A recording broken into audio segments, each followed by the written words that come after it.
Era una tarde fría en un pequeño pueblo del norte de España. De esos lugares donde el viento parece que no cercada, rinson, y los relojes caminan más despacio. En la esquina de una calle empedrada, un viejo café resplandece bajo la luz dorada del atardecer. Dentro, el olor a café recién molido se mezclaba con el de pan tostado y sopa caliente. Las tazas chocaban suavemente, y una radio antigua murmuraba una melodía olvidada. Todo parecía rutinario, tranquilo, hasta que algo cambió.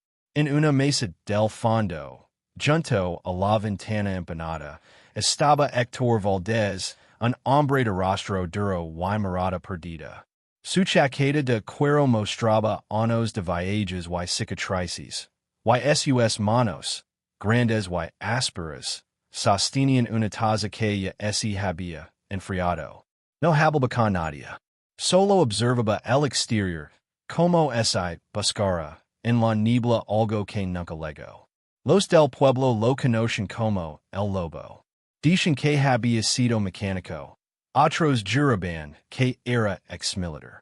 Nadie sabía con certeza su historia, pero todos coincidían en una cosa. No era un hombre malo, solo alguien que había dejado de esperar. Y esa tarde, Héctor había llegado al café como siempre, con su moto vieja, rugiendo como una bestia cansada. Se sentó, pidió su café y un plato de lentejas, y así quedó mirando las gotas que caen por el cristal. Afuera, el mundo seguía girando, pero dentro del café, el tiempo parecía detenido. Mientras tanto, las conversaciones flotaban como humo. Dos ancianos discutían de fútbol, una pareja reía al fondo, una camarera limpiaba las mesas con movimientos automáticos. Todo era normal, hasta que la puerta sonó con un levantinio. Una figura pequeña entró, encorvada por el frío. Era una mujer joven, con un abrigo demasiado fino para el invierno y el rostro cansado, casi invisible para el resto. En sus brazos lavaba a una niña dormida, envuelta en una manta vieja. La mujer miró a su alrededor, buscando algo más que calor. Buscaba compasión. Héctor la observó desde su rincón, sin moverse. No sabía por qué, pero sintió que aquella imagen había venido por él. No sabía aunque, en unos minutos, esa desconocida haría que todo el café calera, y que su propio corazón despertara después de años de silencio. La mujer avanzó lentamente entre las mesas, sosteniendo a su hija con un cuidado que dolía ver. Sus pasos eran tan suaves que apenas hacían ruido, pero cada uno pasaba como si cargara con años de cansancio. Nadie habló. Solo ese oía el chisporoteo de la máquina de café y el crujido del pan en la plancha. Los clientes, curiosos, levantaron la vista un momento, y luego la bajaron, fingiendo no mirar. La camarera, detrás del mostrador, fingió estar ocupada. Pero los ojos de Héctor no se apartaron de ella. Había algo familiar en esa desesperación silenciosa, algo que lo dejaba donde hacía años no dejaba entrar nadie. La mujer se detuvo junto a su mesa. No se sentó, solo se quedó de pie, mirando el plato a medio comer frente a él, un trozo de pan, un poco de sopa en caliente, una taza a medio llenar. Trago saliva, respiro hondo y, con la voz temblorosa, dijo algo que hello el air del lugar. Podría lavarme lo que les sobra? Y es para mi hija. Durante un segundo, el café enteró se volvió piedra. Nadie respiró. Hasta la radio pareció bajar el volumen. Héctor la miró sin entender. Como esas palabras no pertenecieran al mundo real. Ella bajó la cabeza, avergonzada, y la nina se removio, en sus brazos, murmurando algo entre sueños. Tenía el rostro pálido, los labios resecos, y los rizos oscuros pegados a la frente, por el sudor. El hombre sintió un nudo en la garganta. Quiso responder, pero no pudo. Algo dentro de él se movió. Una emoción antigua, olvidada. Un recuerdo. Años atrás. Otra niña, con la misma mirada, lo había llamado papa. Pero aquella vida se había ido junto con su familia, cuando los errores, el orgullo y la soledad lo habían devorado todo. Desde entonces, Héctor solo vivía en modo silencio. Sin palabras, sin tenura, sin perdón.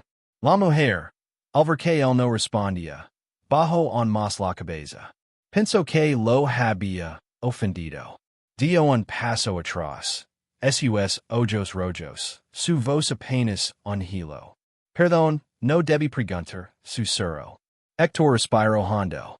Y entonces, algo se rompió dentro de él. No era enojo. Era culpa. Era memoria. Miró a la niña, luego al plato, y por primera vez en muchos años, entendió lo que tenía que hacer. Pero nadie, ni siquiera él, imaginaba lo que estaba a punto de pasar. Héctor se quedó quieto por unos segundos, mirando el plato como nunca antes hubiera visto comida. La mujer seguía allí, temblando, apretando a su hija contra el pecho, lista para salir corriendo.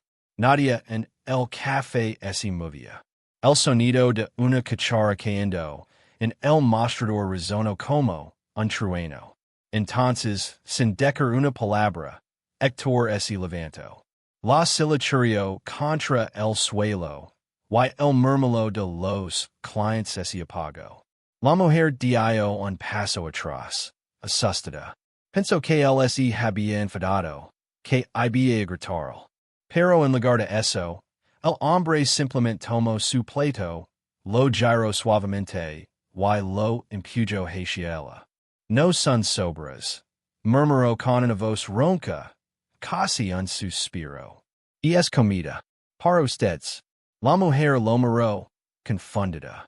Sus ojos, cansados y llenos de vergüenza, se humedecieron de golpe. La niña, todavía dormida, movió su pequeña mano como si sintiera el cambio en el aire. Héctor se dio media vuelta y fue hacia el mostrador. La camarera, sorprendida, lo observó acercarse. Él apoyó las manos en la barra y dijo, con tono firme pero tranquilo. Empaquim dos portions. Calientes. Y un vaso de leche. Dos? Preguntó ella, dudando. Sí, dos repitió. Y que no falta el pan. El cocinero, un hombre robusto de bigote blanco, asintió sin preguntar. En el café reinaba un silencio tan denso que se podía escuchar el zumbido del viejo ventilador. Nadie decía nada, pero todos miraban. Algunos bajaban la vista, otros tragaban saliva con dificultad. Cuando la camarera lo entregó las cajas, Héctor volvió a la mesa.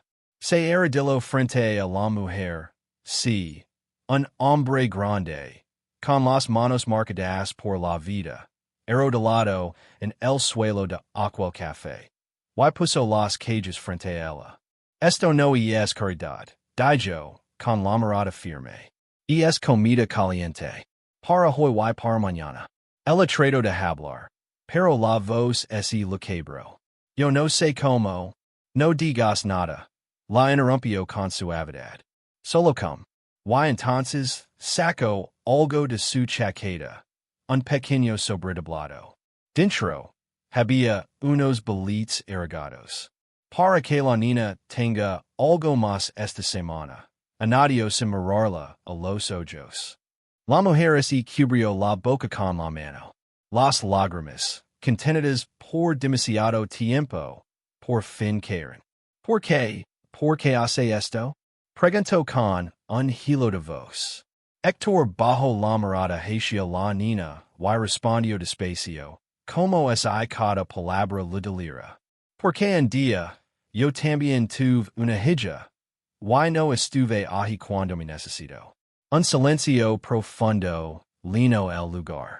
La camarera ese limpio una lágrima, con el dorso de la mano. Un anciano, en la esquina ese quito, el sombrero. Y alguien, sin saber por qué, comenzó a aplaudir suavemente. Hector volvió a sentarse, despacio, sin decir más. La mujer abrazó a su hija, y entre lágrimas, murmuró un gracias, que retumbó en todos los corazones presentes. Aquel café, por un instante, ese conversió en un santuario. El café volvió a respirar lentamente. Como es I todos los presentes hubieran estado, conteniendo el air demasiado tiempo. El sonido de las cucharas volvió a escucharse. Los murmullos regresaron, pero algo había cambiado. El air era distinto, más cálido. La mujer, con lágrimas en los ojos, tomó las cajas con cuidado, como es I sostuviera algo sagrado. Acarició el cabello de su hija, y miró a Hector una última vez. No dijo palabra alguna, pero su mirada lo dijo todo. Gratitud, alivio, esperanza. Hector sintió apenas, y él salió lentamente, empujando la puerta de cristal que tintineó al cerrarse. La lluvia había parado. Afuera, un rayo de sol tímido iluminó el suelo mojado. Como es I, el mundo también quisiera bendecir aquel momento. Dentro del café, nadie hablaba de lo ocurrido, pero todos lo sentían.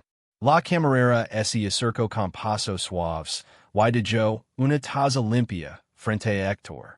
Café nuevo, dijo con una sonrisa temblorosa. Invita la casa. Él levantó la vista, sorprendido. Gracias. Ella se encogió de hombres. Gracias a ti. Respondió, antes de volver tras el mostrador. Hector observó la taza, humana frente a él. No la tocó de inmediato. Solo se quedó mirando el vapor subir, perderse en el aire, igual que sus pensamientos. Durante años había cargado con el peso de su pasado. Una hija que no volvió a ver, una esposa que se marchó cansada de promesas vacías, y un hombre, el mismo, que dijo que el orgullo se comiera lo que amaba. Pero ahora, por primera vez en mucho tiempo, sintió algo que no recordaba, paz. Mientras el café seguía su rutina, Hector se dejó lavar por los recuerdos.